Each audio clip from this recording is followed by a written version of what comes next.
Well, the president of the American Academy of Pain Medicine told us doctors across the country are over-interpreting new federal guidelines regarding opioid abuse. This comes as we continue to hear from veterans very concerned about the federal government's efforts to reduce and in some cases eliminate their pain medications.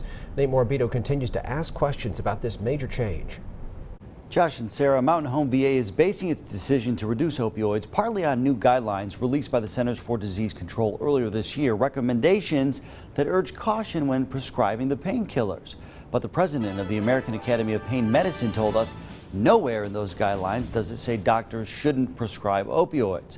Dr. Daniel Carr says as much as we'd like there to be a right or wrong approach here, there is not when it comes to the use of opioids to treat long-term non-cancer pain.